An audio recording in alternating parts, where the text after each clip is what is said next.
ಆತ್ಮೀಯ ಬಂಧುಗಳೇ, ಶ್ರೀಮದ್ ಭಾಗವತಂ ಸ್ಕಂದ 3 ಭಾಗ 1 ಅಧ್ಯಾಯ 15 ಭಗವದ್ಧಾಮದ ವರ್ಣನೆ. ಇದರಿಂದ ಇವತ್ತು 20ನೇ ಶ್ಲೋಕವನ್ನು ತಿಳ್ಕೊಳ್ಳೋಣ. ಶ್ಲೋಕ 20.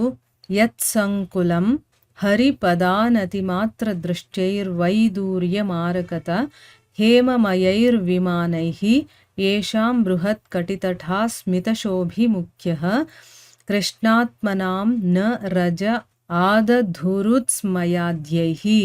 ಅನುವಾದ: ವೈಕುಂಠದಲ್ಲಿ ವಾಸಿಸುವವರು ವೈಡೂರ್ಯ, ಮರಕತ ಮತ್ತು ಸುವರ್ಣದಿಂದ ರಚಿತವಾದ ತಮ್ಮ ವಿಮಾನಗಳಲ್ಲಿ ಸಂಚರಿಸುವರು. ಅವರು ವಿಶಾಲವಾದ ಕಟಿತಟ ಹಾಗೂ ಮನೋಹರವಾದ ನಗು ಮೊಗದಿಂದಲೂ ಕೂಡಿದ ಪತ್ನಿಯರ ಸಮೂಹದೊಡನಿದ್ದರೂ ಅವರ ದೇಹ ಸೌಂದರ್ಯ ಲಾವಣ್ಯಗಳಿಂದ ಮನೋವಿಕಾರಕ್ಕೆ ಒಳಗಾಗಲಾರರು. ಇದು ಶ್ಲೋಕ ಮತ್ತು ಅದರ ಅನುವಾದ. ಈಗ ಭಾವಾರ್ಥದ ಮೂಲಕ ನಾವು ಇದರ ಅರ್ಥವನ್ನು ತಿಳ್ಕೊಳ್ಳೋದಕ್ಕೆ ಪ್ರಯತ್ನ ಮಾಡೋಣ. ಓದ ಭಾಗದಲ್ಲಿ ನಾವೇನು ತಿಳ್ಕೊಂಡ್ವಿ? ವೈಕುಂಠ ಲೋಕಗಳಲ್ಲಿರುವಂತಹ ಸುಂದರವಾದಂತಹ ಹೂಗಳನ್ನು ಬಿಡುವಂತಹ ಸಸ್ಯಗಳು ಅಂದರೆ ಯಾವುದು? ಮಂದಾರ, ನೈದಿಲೆ, ಸಂಪಿಗೆ, ನಾಗ, ತಾವರೆ, ಪಾರಿಜಾತ, ಇನ್ನು ಬೇಕಾದಷ್ಟು ಹೇಳಿದ್ರಲ್ಲ. ಆ ಪಾರಿಜಾತಗಳೆಲ್ಲ ದಿವ್ಯವಾದಂಥ ಪರಿಮಳದಿಂದ ತುಂಬಿದ್ರೂ ಕೂಡ ಅವರು ತುಳಸಿ ಮಾಡಿರುವಂಥ ತಪಶ್ಚರ್ಯೆ, ಆ ತುಳಸಿ ಇಂಪಾರ್ಟೆನ್ಸ್ ಏನೋ ಅದರ ಬಗ್ಗೆ ಅವರಿಗೆ ಪ್ರಜ್ಞೆ ಇತ್ತು. ಯಾಕೆಂದರೆ ಭಗವಂತನೇ ಅದು ಸ್ವಯಂ ತುಳಸಿ ಪತ್ರೆಯ ಮಾಲೆಯನ್ನು ಧರಿಸ್ತಾನೆ. ತುಳಸಿಗೆ ಅವನು ವಿಶೇಷವಾದಂತಹ ಮಹತ್ವವನ್ನು ಕೊಟ್ಟಿದ್ದಾನೆ ಅನ್ನೋದ್ರ ಬಗ್ಗೆ ಅವರಿಗೆ ಅರಿವಿತ್ತು ಅನ್ನೋದನ್ನು ತಿಳ್ಕೊಂಡ್ವಿ. ಈಗ ಈ ಶ್ಲೋಕದಲ್ಲಿ ಹೇಳ್ತಾ ಇದ್ದಾರೆ, ವೈಕುಂಠದಲ್ಲಿ ವಾಸ ಮಾಡುವಂಥವ್ರು ಏನೇನೆಲ್ಲ ಧರಿಸ್ಕೊಂಡಿರ್ತಾರೆ ಅಂತಂದರೆ ವೈಡೂರ್ಯ, ಮರಕತ ಮತ್ತು ಸುವರ್ಣ, ಇದರಿಂದ ರಚಿತವಾಗಿರುವಂತಹ ತಮ್ಮ ವಿಮಾನಗಳು. ಅಂದರೆ ಎಲ್ಲರ ಹತ್ರನೂ ಕೂಡ ವಜ್ರ ವೈಡೂರ್ಯದಿಂದ ಮಾಡಿರುವಂತಹ ವಿಮಾನಗಳಿದೆ. ಅದರಲ್ಲಿ ಅವರು ಸಂಚಾರ ಮಾಡ್ತಾರೆ. ಎಲ್ಲೂ ಅವ್ರು ನಡ್ಕೊಂಡು ಹೋಗಬೇಕಾಗಿರುವಂಥ ಒಂದು ನೆಸೆಸಿಟಿ ಇಲ್ಲ. ನಾವು ವಾಸ ಮಾಡೋದಕ್ಕೂ ಇಲ್ಲಿನ ಜನಗಳು ಅವರ ನಡವಳಿಕೆ, ಅವ್ರ ಯೋಚನೆ ಹೇಗಿರುತ್ತೆ, ಮತ್ತು ಆಧ್ಯಾತ್ಮಿಕ ಲೋಕವಾದಂಥ ವೈಕುಂಠ ಲೋಕದಲ್ಲಿ ವಾಸ ಮಾಡೋರ ಒಂದು ಮನಸ್ಥಿತಿ ಹೇಗಿರುತ್ತೆ, ಮತ್ತು ಅವರ ರೀತಿ ನೀತಿ ಹೇಗಿರುತ್ತೆ, ಅವರ ಒಂದು ವೈಭವ ಹೇಗಿರುತ್ತೆ, ಅದನ್ನೆಲ್ಲ ನಾವಿಲ್ಲಿ ತಿಳ್ಕೊಬೋದು. ನೋಡಿ, ಅವರು ತುಂಬಾ ಸಾಹುಕಾರರ ಹಾಗೆ, ಅಂದರೆ ಏನು, ವಜ್ರ ವೈಡೂರ್ಯದ ವಿಮಾನಗಳಲ್ಲಿ ತಿರುಗಾಡ್ತಾರೆ ಅಂತಂದರೆ ಸಾಮಾನ್ಯವಾದ ವಿಷಯ ಅಲ್ವಾ. ಆಮೇಲೆ ಅವರು ವಿಶಾಲವಾದಂಥ ಕಟಿತಟ, ಅವರ ಒಂದು ಬಾಡಿ ಸ್ಟ್ರಕ್ಚರ್ ಹೇಗಿರುತ್ತೆ ಅಂತ ಹೇಳ್ತಾ ಇದ್ದಾರೆ. ಮತ್ತು ಅವರು ತುಂಬ ಮನೋಹರವಾಗಿರುವಂಥದ್ದು, ಮನಸ್ಸಿಗೆ ಸಂತೋಷ ಕೊಡುವಂತಹ ನಗು ಮೊಗದಿಂದ ಕೂಡಿರುವಂತಹ, ಅಂದರೆ ಯಾವಾಗಲೂ ಒಂದು ಮಂದಹಾಸದಲ್ಲಿ ನಗುತ್ತಾ ಇರುವಂತಹ ಪತ್ನಿಯರ ಸಮೂಹದೊಡನೆ ಇದ್ರೂ ಕೂಡ ಆ ಹೆಂಗಸರ ಒಂದು ದೇಹದ ಸೌಂದರ್ಯ, ಲಾವಣ್ಯ ಇದೆಲ್ಲ ಅವರಲ್ಲಿ ತುಂಬಿ ತುಳುಕ್ತಾ ಇದ್ರು ಕೂಡ ಅದರ ಮುಂದೆ ಇವರು ಮನೋವಿಕಾರಕ್ಕೆ ಒಳಗಾಗೋದಿಲ್ಲ ಪುರುಷರು. ಈಗ ಗಂಡಸರನ್ನ ನೋಡಿ ಹೆಂಗಸರು ಆಕರ್ಷಿತರಾಗ್ತೀವಿ. ಈ ಒಂದು ಭೌತಿಕ ಪ್ರಪಂಚದಲ್ಲಿ ಹೆಂಗಸರನ್ನ ನೋಡಿ ಗಂಡಸರು ಆಕರ್ಷಿತರಾಗ್ತಾರೆ. ಆಮೇಲೆ ಮೋಹಕ್ಕೆ ಒಳಗಾಗ್ಬಿಡ್ತೀವಿ ಅಲ್ವಾ ಇಲ್ಲಿ. ಆದರೆ ಅಲ್ಲಿ ತುಂಬ ಲಾವಣ್ಯವತಿಯರಿರ್ತಾರೆ, ನಗು ಮೊಗದಿಂದ ಯಾವಾಗಲೂ ನಗುತ್ತಾ ಇರುವಂಥವ್ರು ಇರ್ತಾರೆ. ನೋಡೋದಕ್ಕೆ ತುಂಬ ಸೌಂದರ್ಯ ಇದ್ದರೂ ಕೂಡ ಅಲ್ಲಿ ಯಾರೂ ಮನೋವಿಕಾರಕ್ಕೆ ಒಳಗಾಗೋದಿಲ್ಲ. ಇದು ಅಲ್ಲಿನ ಒಂದು ವಿಶೇಷತೆ. ಈಗ ಭಾವಾರ್ಥದಲ್ಲಿ ಗುರುಗಳೇನು ಹೇಳಿದ್ದಾರೆ ಇದರ ಬಗ್ಗೆ ಅಂತ ತಿಳ್ಕೊಳ್ಳೋಣ.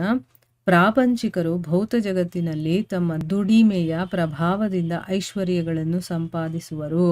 ಪಡೆಯುವುದಕ್ಕಾಗಿ ಚೆನ್ನಾಗಿ ಶ್ರಮಿಸಿದ ಹೊರತು ಒಬ್ಬನು ಭೌತಿಕ ಸಂಪತ್ತನ್ನು ಅನುಭವಿಸಲಾರನು. ಆದರೆ ವೈಕುಂಠದಲ್ಲಿ ನೆಲೆಸಿರುವ ಭಗವದ್ಭಕ್ತರು ಆಭರಣಗಳ ಮತ್ತು ಮರಕತಗಳ ಒಡವೆಗಳನ್ನು ಧರಿಸಿಕೊಂಡು ಸುಖಪಡುವ ದಿವ್ಯವಾದ ಅವಕಾಶವನ್ನು ಪಡೆದಿರುತ್ತಾರೆ. ರತ್ನಖಚಿತವಾದ ಚಿನ್ನದ ಆಭರಣಗಳನ್ನು ಅವರು ಪಡೆದಿರುವುದು ಕಠಿಣ ಶ್ರಮದ ಕೆಲಸದಿಂದಲ್ಲ, ಆದರೆ ಭಗವಂತನ ಅನುಗ್ರಹದಿಂದ.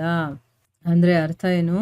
ಈಗ ನಾವು ಇಲ್ಲಿ ಐಹಿಕ ಪ್ರಪಂಚದಲ್ಲಿರುವಂಥ ಭೌತ ಜಗತ್ತಿನಲ್ಲಿರುವಂಥವರು ನಾವೇನು ಮಾಡ್ತೀವಿ, ನಮಗೇನಾದರೂ ಒಂದು ಐಶ್ವರ್ಯ ಅಂದರೆ ಒಡವೆ ವಸ್ತ್ರ ಇದೆಲ್ಲ ಬೇಕು ಅಂತಂದರೆ ನಮಗೆ ಹಾಗೆ ಸಿಕ್ಬಿಡಲ್ಲ ಅಲ್ವಾ. ನಾವು ಕೆಲಸ ಮಾಡಬೇಕು, ದುಡಿಬೇಕು, ದುಡಿದು ಅದರಿಂದ ನಾವು ಐಶ್ವರ್ಯವನ್ನು ಸಂಪಾದನೆ ಮಾಡಬೇಕಾಗತ್ತೆ. ಅದನ್ನು ಪಡಿಬೇಕು ಅಂತಂದರೆ ಕೆಲಸ ಮಾಡಲಿಲ್ಲ ಅಂತಂದರೆ ನಾವು ಆ ಒಂದು ಭೌತಿಕ ಸಂಪತ್ತುಗಳನ್ನು ನಾವು ಅನುಭವಿಸೋದಕ್ಕೆ ಸಾಧ್ಯ ಇಲ್ಲ. ಆದರೆ ವೈಕುಂಠದಲ್ಲಿ ಹಾಗಲ್ಲ. ಈಗ ನಾವು ಕೇಳಿದ ಪ್ರಕಾರ ಅವರು ಬೇಕಾದಷ್ಟು ಒಡವೆ ವಸ್ತ್ರಗಳು ಎಲ್ಲವನ್ನ ಧರಿಸಿರ್ತಾರೆ ಅಂತ ತಿಳ್ಕೊಂಡ್ವಿ.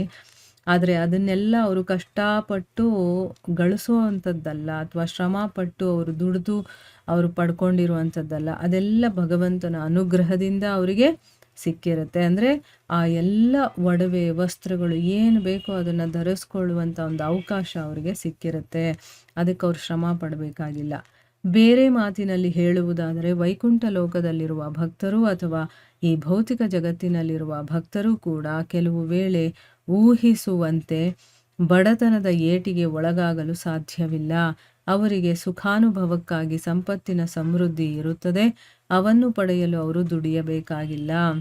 ಈಗ ಸಾಮಾನ್ಯವಾಗಿ ನಾವು ನೋಡಿದಾಗ ಭಕ್ತರು ಅನ್ನೋರು ವೈಕುಂಠದಲ್ಲೇ ಇರಲಿ ಅಥವಾ ಈ ಭೌತಿಕ ಜಗತ್ತಿನಲ್ಲಿ ಇದ್ರೂ ಕೂಡ ಅವರಿಗೆ ಬಡತನ ಅನ್ನೋದು ಇರೋದಿಲ್ಲ. ಅಂದರೆ ಆ ಬಡತನದ ಒಂದು ಲೆವೆಲಿಂದ ಮೇಲೆ ಇಟ್ಟಿರ್ತಾನೆ ಭಗವಂತ. ಅವರು ತಮ್ಮ ಹೊಟ್ಟೆ ಬಟ್ಟೆಗೆ ದುಡ್ಕೊಂಡಿರ್ಬೇಕು, ಆ ರೀತಿ ದುಡಿಯುವಂಥ ಅವಶ್ಯಕತೆ ಇರೋದಿಲ್ಲ ಅವರಿಗೆ. ಯಾಕಂದರೆ ಸ್ವಲ್ಪ ಮಟ್ಟಿಗಾದರೂ ಅವರಿಗೆ ಸುಖ ಸಂಪತ್ತನ್ನು ಭಗವಂತ ಕೊಟ್ಟಿರ್ತಾನೆ. ಅದಕ್ಕೋಸ್ಕರ ಅವ್ರು ದುಡಿಬೇಕು ಅನ್ನುವಂಥ ಒಂದು ನೆಸೆಸಿಟಿ ಇರೋದಿಲ್ಲ. ವೈಕುಂಠ ಲೋಕದಲ್ಲಿ ವಾಸಿಸುವವರ ಪತ್ನಿಯರು ನಾವು ಈ ಭೌತ ಜಗತ್ತಿನಲ್ಲಿ ಕಾಣುವವರಿಗಿಂತ ಹಾಗೂ ಊರ್ಧ್ವ ಲೋಕಗಳಲ್ಲಿ ಇರುವವರಿಗಿಂತ ಎಷ್ಟೋ ಹೆಚ್ಚಿನ ಸೌಂದರ್ಯ ಉಳ್ಳವರು ಎಂದು ಇಲ್ಲಿ ಹೇಳಿದೆ. ಇಲ್ಲಿ ಇನ್ನೂ ಮುಖ್ಯವಾಗಿ ಹೇಳಿರುವುದು ಏನೆಂದರೆ, ಓರ್ವ ಸ್ತ್ರೀಯ ಗುರುನಿತಂಬವು ಬಹಳ ಆಕರ್ಷಣ ಮತ್ತು ಮನೋವಿಕಾರಕ್ಕೆ ಪ್ರಚೋದಕ. ಆದರೆ ವೈಕುಂಠದ ಆಶ್ಚರ್ಯಕರ ವಿಷಯವೇನೆಂದರೆ ಅಲ್ಲಿರುವ ಸ್ತ್ರೀಯರು ಗುರು ನಿತಂಬಗಳಿಂದಲೂ ಸುಂದರವಾದ ವದನಗಳಿಂದ ಕೂಡಿದ್ದರೂ, ಮರಕತ ರತ್ನಗಳಿಂದ ಮತ್ತು ಆಭರಣಗಳಿಂದ ಅಲಂಕೃತರಾಗಿದ್ದರೂ ಅಲ್ಲಿಯ ಪುರುಷರು ಕೃಷ್ಣ ಪ್ರಜ್ಞೆಯಲ್ಲಿ ಮುಳುಗಿರುವುದರಿಂದ ಆ ಸ್ತ್ರೀಯರ ಸುಂದರ ಶರೀರಗಳು ಅವರನ್ನು ಸೆಳೆಯಲಾರದು.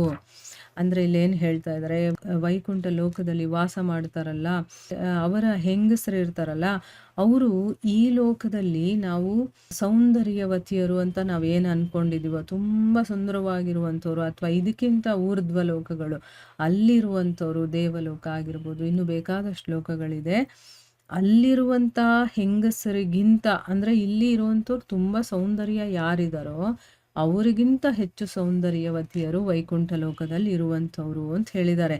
ಇಲ್ಲಿ ಗುರುಗಳೇನು ಹೇಳ್ತಾ ಇದ್ದಾರೆ, ಯಾರಿಗೆ ಗುರು ನಿತಂಬಗಳಿರುತ್ತೋ ಅವರು ತುಂಬ ಆಕರ್ಷಣವಾಗಿ ಮತ್ತು ಬೇರೆಯವರ ಮನಸ್ಸನ್ನು ವಿಕಾರಗೊಳಿಸೋದಲ್ಲಿ ಅದು ಪ್ರಚೋದಕವಾಗಿರುತ್ತೆ.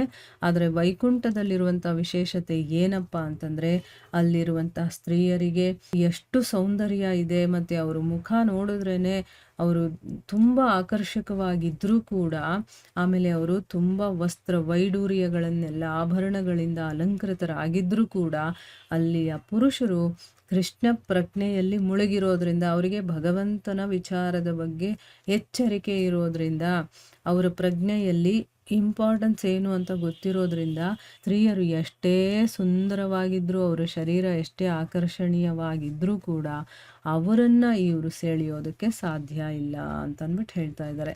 ಬೇರೆ ಮಾತಿನಲ್ಲಿ ಹೇಳುವುದಾದರೆ ಅಲ್ಲಿ ಸ್ತ್ರೀ ಪುರುಷರ ಪರಸ್ಪರ ಸಂಗ ಸುಖವಿದೆ, ಆದರೆ ಲೈಂಗಿಕ ಸಂಬಂಧವಿಲ್ಲ. ವೈಕುಂಠ ನಿವಾಸಿಗಳಿಗೆ ಮೇಲುಮಟ್ಟದ ಸಂತೋಷವಿದೆ, ಆದುದರಿಂದ ಅವರಿಗೆ ಅಲ್ಲಿ ಲೈಂಗಿಕ ಸಂತೋಷ ಬೇಕಾಗಿಲ್ಲ. ಇಲ್ಲಿ ಇನ್ನೊಂದು ವಿಷಯ ಇಂಪಾರ್ಟೆಂಟಾಗಿ ಏನು ಹೇಳ್ತಾ ಇದ್ದಾರೆ ಅಂತಂದರೆ, ಇಲ್ಲಿ ಹೇಗೆ ಸ್ತ್ರೀ ಪುರುಷರು ಪರಸ್ಪರ ಸಂಘ ಸುಖ ಇದೆಯೋ, ಅಂದರೆ ಒಬ್ರಿಗೊಬ್ರು ಜೊತೆಯಲ್ಲಿರುವಂಥ ಸುಖ ಏನಿದೆಯೋ ಅದು ಅಲ್ಲೂ ಇದೆ, ಆದರೆ ಲೈಂಗಿಕ ಸಂಬಂಧ ಅನ್ನೋದು ಅಲ್ಲಿಲ್ಲ. ವೈಕುಂಠ ನಿವಾಸಿಗಳಿಗೆ ಆ ಲೈಂಗಿಕ ಮಟ್ಟಕ್ಕಿಂತ ಮೇಲುಮಟ್ಟದ ಒಂದು ಸಂತೋಷ ಅನ್ನೋದಿರುತ್ತಲ್ಲ ಅದಿದೆ. ಈಗ ಯಾವುದು ಉನ್ನತ ಮಟ್ಟದ್ದಿರುತ್ತೋ ಅದು ಎಂಥದ್ದೇ ಆಗಿಬಿಡ್ಲಿ, ಆನಂದ ಆಗಿರಬಹುದು, ಅಥವಾ ನಾವು ತಿನ್ನುವಂಥ ಆಹಾರ ಆಗಿರಬಹುದು, ನಾವು ತೊಡುವಂಥ ಬಟ್ಟೆ ಆಗಿರ್ಬೋದು, ನಾವು ನಡ್ಕೊಳ್ಳುವಂಥ ರೀತಿ, ಮಾತಾಡೋ ರೀತಿ, ಒಂದು ಉನ್ನತ ಮಟ್ಟಕ್ಕೆ ಹೋದಾಗ ಅದಕ್ಕಿಂತ ಕೆಳಮಟ್ಟದ ಒಂದು ಹಾದಿಯನ್ನು ನಾವು ಹಿಡಿಯೋದಿಲ್ಲ. ಈಗ ನನಗೆ ಮೇಲ್ಮಟ್ಟದ ಸಂತೋಷ ಇದೆ, ಒಂದು ಅತೀವವಾದಂಥ ಸಂತೋಷ ಸಿಕ್ಕಿದೆ ಅಂತಂದಾಗ ನಾನು ಸಾಮಾನ್ಯ ಸಂತೋಷವನ್ನು ಅನುಭವಿಸ್ಬೇಕು ಅಂತ ನಾನು ಇಷ್ಟಪಡೋದಿಲ್ಲ. ಯಾಕಂದರೆ ಅದಕ್ಕಿಂತ 100 ಪಟ್ಟು ಶ್ರೇಷ್ಠವಾದಂಥ ಆನಂದದ ಅನುಭವವನ್ನು ನಾನು ಅನುಭವಿಸ್ತಾ ಇರ್ತೀನಿ ಅಂದಾಗ ನನಗೆ ಕೀಳು ಮಟ್ಟದ ಸಂತೋಷದ ಬಗ್ಗೆ ನನಗೆ ಆಸಕ್ತಿನೇ ಇರೋದಿಲ್ಲ ಅಲ್ವಾ. ಸೊ ಇಲ್ಲಿ ತುಂಬಾ ಮನಸ್ಸಿಗೆ ಆನಂದ ಕೊಡುವಂಥದ್ದು ಅದಿಲ್ಲ ಅಂತಂದರೆ ಆನಂದನೇ ಇಲ್ಲ ಅಂತ ಅಂದ್ಕೊಂಡಿದ್ದೀವಲ್ವಾ, ಅದೇನು ಅಂತಂದರೆ ಲೈಂಗಿಕದಲ್ಲಿ ನಮಗೆ ಸುಖ ಸಿಗತ್ತಲ್ಲ ಅದು. ಆದರೆ ವೈಕುಂಠ ಲೋಕಿಗಳಿಗೆ ಅದು ತುಚ್ಛ ಅಂತ ಅನ್ಸುತ್ತೆ. ಅವ್ರಿಗೆ ಅದು ಬೇಕೇ ಆಗಿಲ್ಲ. ಯಾಕೆ? ಅವ್ರಿಗೆ ಅದಕ್ಕಿಂತ ಮೀರಿರುವಂಥ ಆನಂದದ ಅನುಭವ ಇದೆ. ಅದಕ್ಕೋಸ್ಕರ ಅವರಿಗೆ ಲೈಂಗಿಕ ಸಂತೋಷ ಅನ್ನೋದು ಬೇಕಾಗಿಲ್ಲ ಅನ್ನೋದನ್ನ ಇಲ್ಲಿ ಹೇಳ್ತಾ ಇದ್ದಾರೆ. ಈಗ ನಾವು ಭಕ್ತರ ಜೀವನ ಚರಿತ್ರೆಗಳಲ್ಲಿ ನೋಡ್ತೀವಿ, ಅವರಿಗೆ ಭಗವಂತನ ನಾಮಸ್ಮರಣೆಯನ್ನು ಬಿಟ್ಟರೆ ಬೇರೆ ಯಾವುದು ಮೇಲೂ ಅವ್ರಿಗೆ ಆಸಕ್ತಿ ಇರೋದಿಲ್ಲ. ಅಂದರೆ ಅಂಥ ಆನಂದ ಅದರಲ್ಲಿ ಏನೋ ಒಂದಿದೆ ಅಲ್ವಾ. ಅದಕ್ಕೋಸ್ಕರ ಈ ಭೌತಿಕ ಪ್ರಪಂಚದಲ್ಲಿ ನಾವು ಅತಿ ಶ್ರೇಷ್ಠವಾದ ಆನಂದ ಅಥವಾ ಅತಿಯಾಗಿ ಆನಂದ ಕೊಡೋದು ಏನಿದೆಯೋ ಅಂತ ತಿಳ್ಕೊಂಡಿದೀವೋ ಅದನ್ನು ಅದು ತುಚ್ಛವಾಗಿ ಕಾಣುತ್ತೆ ಅಂತಂದರೆ ಆ ಭಗವಂತನಲ್ಲಿ, ಆ ಭಗವಂತನ ಸೇವೆ, ಆ ಭಗವಂತನ ಗುಣಗಾನ, ಆ ಭಗವಂತನ ವಿಚಾರಗಳಲ್ಲಿ ತೊಡಗಿರೋದು, ಇದರಲ್ಲಿ ಯಾವುದೋ ಒಂದು ಆನಂದದ ಅದಕ್ಕಿಂತ ಶ್ರೇಷ್ಠವಾದ ಆನಂದ ಸಿಗ್ತಾ ಇರೋ ಕಾರಣಕ್ಕೆ ಅವೆಲ್ಲ ನಮಗೆ ತುಚ್ಛ ಅಂತ ಅನಿಸುತ್ತೆ ಅಲ್ವಾ. ಸೊ ಆ ಒಂದು ಆನಂದ ಏನು ಅದನ್ನು ಪಡ್ಕೊಳ್ಳೋ ಅಂಥ ಒಂದು ಹಾದಿಯಲ್ಲಿ ನಾವಿದ್ದೀವಿ. ಸೊ ಅದಕ್ಕೋಸ್ಕರ ಶ್ರದ್ಧಾ ಭಕ್ತಿಯಿಂದ ನಾವು ಭಗವಂತನ ವಿಚಾರವನ್ನು ಆಲಿಸೋದ್ರಲ್ಲಿ ನಮ್ಮನ್ನು ನಾವು ತೊಡಗಿಸ್ಕೊಳ್ಬೇಕು. ಸೊ ಇಲ್ಲಿಗೆ ನಾವು ನಿಲ್ಲಿಸೋಣ. ಹರೇ ಕೃಷ್ಣ.